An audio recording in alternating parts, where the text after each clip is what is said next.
Welcome back to the channel, guys, and I'm fancying a little bit of a local woodland photography in today's video. If you've watched me, I don't know, anything longer than the last couple of months, you'll know that just after the lockdown really, I was quite reluctant to go back up to the Lake District, which is still fairly local to me, and definitely not to Scotland or Wales or anything like that. And I really enjoyed a nice stint of some local shooting, whether it be coastal or woodland, and it's something that I would like to carry on going forward. You know, not all the time. I do love travelling a little bit further afield, let's say, but I thoroughly enjoyed it, and it really helped my photography as well.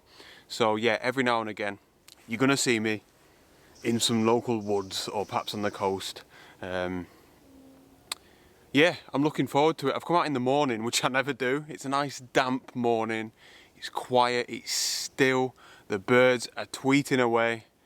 It is top drawer. I also want to mention this in today's video. I'm not really going to talk about it. It's not a review or anything like that. I'm just going to let it do its thing in the B-roll really. But I know two reasons really, because a lot of people ask me about this slider because they see me using it in my videos obviously, but also I know a lot of you guys watch me, have your own YouTube channels or are interested in filmmaking or videography. I love this thing. It's really, really good, absolute quality, and I'd highly recommend it as a sort of automated slider if you want to improve your videography. It's a little bit heavy, so I don't know if I'd take it on like massive hikes or anything like that, but that's kind of to be expected. It's not a fault in this particular slider. This is the Zeapon micro slider too, by the way. It's the same concept as my drone. You know, I might not want to take my drone out on a big hike because it's just heavy in my bag, so I will probably only really use this when I'm doing stuff locally in the woods and things like that. Basically where I'm not doing too much walking, so the weight in my bag doesn't matter too much. But yeah, I'll leave a link in the video description below if you want to check it out a little bit more in depth. But other than that, it's just going to be a normal video, guys. And I'm looking forward to getting back into a little bit of woodland photography. Let's go and explore.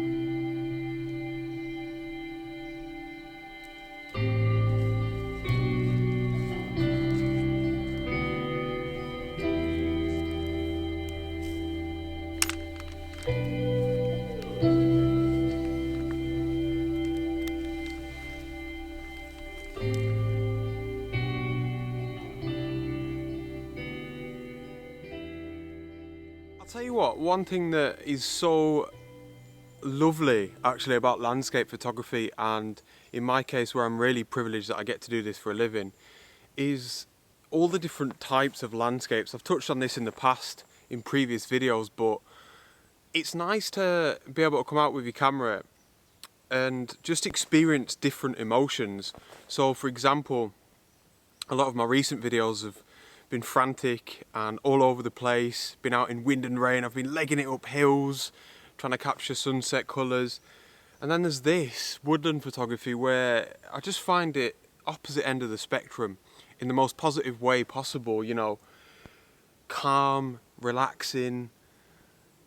I really feel like my photography, I have a lot more of an intimate relationship with my photography when I'm in the woodland. I have to think about things like composition a hell of a lot more, and I just really enjoy it. But I enjoy that variety as a whole, and you know, even if you're only doing it as a hobby, I think it's just so good for you to get out with your camera and kind of get lost, you know, get lost in the photography and being out in nature as well, which is of course just as important, if not more important. Now, I'm experimenting a little bit with my woodland photography.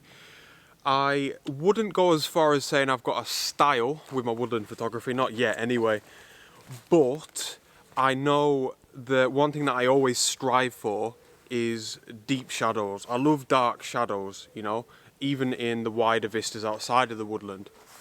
I really like it, and I will continue to strive for that with my photography for the most part. But today, what I want to try is almost the opposite in many ways. I want to try and maybe increase the shadows a little bit in post-processing.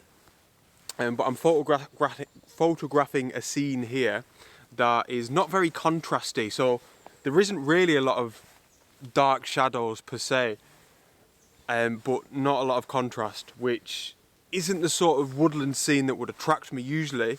If you've watched some of my previous videos, I'm looking for like little patches of light where I can get that contrast and really accentuate that in post-processing. Yeah, but really going for the opposite today. But this is a lovely scene. I found this area of this. I found an area of this local woodland of mine that I've never really been to before.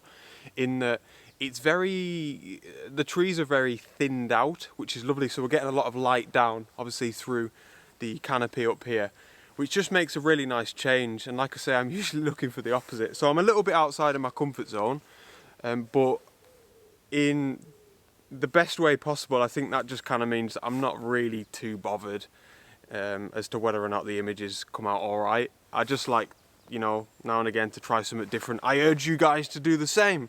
You know, you never know what you might find out about yourself as a photographer. So I'm shooting this scene. I'm going to tell you the settings first.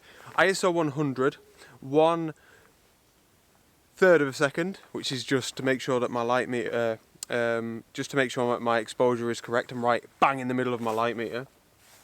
I'm shooting at f14. You see here I've got this little bush kind of in the foreground of my frame, which is quite close to the lens, whereas I've got this kind of, I think it's a pine tree, I'm not very good with trees, in the background, which is pretty far away. So I just want to make sure my focus is going to be nice and even throughout from front to back. It's a pretty pleasing composition. I must admit, it's not perfect. I think it's a little bit sort of unbalanced. Not like I want to sort of be negative about my composition, my photograph before I've really taken it. But yeah, it just feels a little bit unbalanced, but I kind of know what I'm going for. I actually wish I could angle my camera upwards a little bit to capture a little bit more of this pine tree, because it's got a lot of character, particularly up at the top. But then when I do that, I'm capturing the sky, so it's a little bit of a compromise. But it's a really nice woodland scene, and overall, I think, yeah, I'm just happy to be trying something different, and I'm really interested to see how this one comes out when I get it into Lightroom, and maybe I'll edit it a little bit different. I'm not too sure. I'm definitely going to try and bring them shadows up, and I ain't going to add a lot of contrast to the scene. But I'm interested to see how it turns out.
So this has been a tough one. I must admit, I have spent ages with the camera in hand off the tripod just trying to figure out a composition. Although it hasn't felt too frustrating like it has in the past with woodland photography. I think now I'm at the stage with my composition where I just kind of enjoy the challenge, I embrace it. So it's really been one of those instances, I'm sure you've been there if you're into your woodland photography, where you come to a certain area in the forest and you can just feel that there's an image here. The light might be really, really nice, or there might be a really nice collection of trees. Whatever it is, there's something that's attracting you, and it can be really, really frustrating because you can't quite get that composition, and I think that's the problem that I've been having here, really, to be honest. But I think I'm just about there. Same as my last image. Not to be negative about my own photography, but there's still just something about it that I'm just not quite feeling. I think when I was doing when I had that stint of woodland photography, I had a decent amount of success there, and now I've had a big gap before I've come back to the woodland, so the old eye's probably a little bit untrained, and I'm probably being a little bit hard on myself, but it's nice. So first thing I want to say, 55 to 300 lens, thanks again Diane. So it's nice to use that in the woodland. I don't think I use my 55 to 200 telephoto lens enough, and excuse me, it's working an absolute treat here, it really is. So compositionally, we've got this really nice oak tree that's going to be on the far left hand side of my frame, and that's balanced nicely by what I think is a pine tree that's on the far right hand side of my frame, and they're both kind of leaning inwards like this, so that's a really nice starting point. And then there's this kind of portal that goes into the center of the frame, which I really like. I think what we've got here is absolutely ages away. Like, we're obviously zoomed in with the telephoto. I'm only at about 70mm, by the way, but because we're zooming across the forest, we're actually up on a hill here.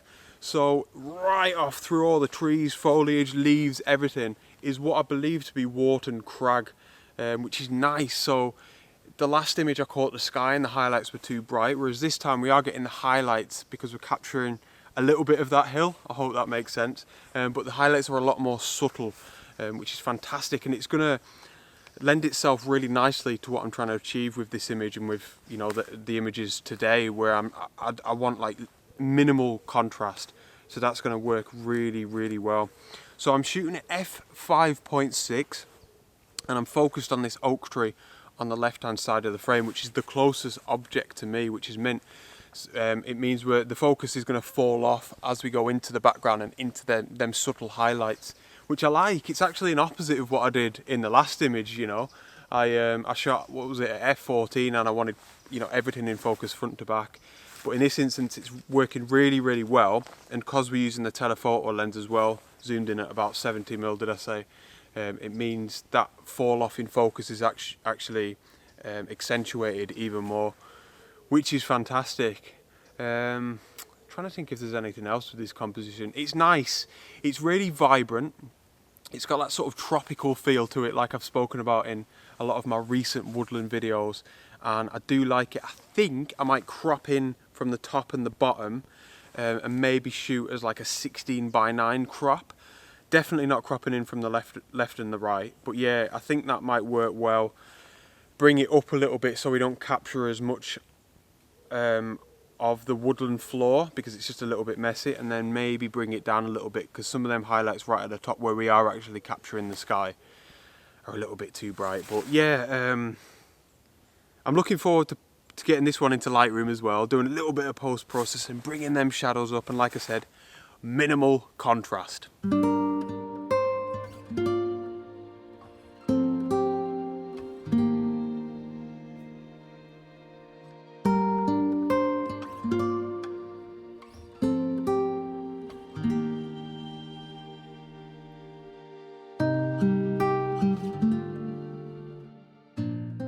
So I am thoroughly looking forward to getting those images home and having a little play about with them in Lightroom. But yeah, that's it for today. I really hope you've enjoyed this adventure. I hope you enjoyed the slidey B-roll from the wonderful Zeapon Micro 2 slider. Definitely check it out if you're interested in improving your videography. It's definitely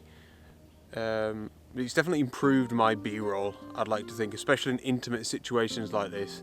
So again, link in the video description if you're interested. But yeah, another class little woodland adventure, something that I do need to do a little bit more of, I must admit, because I love it. Thank you so much for tuning in, and I'll see you on the next adventure. Out.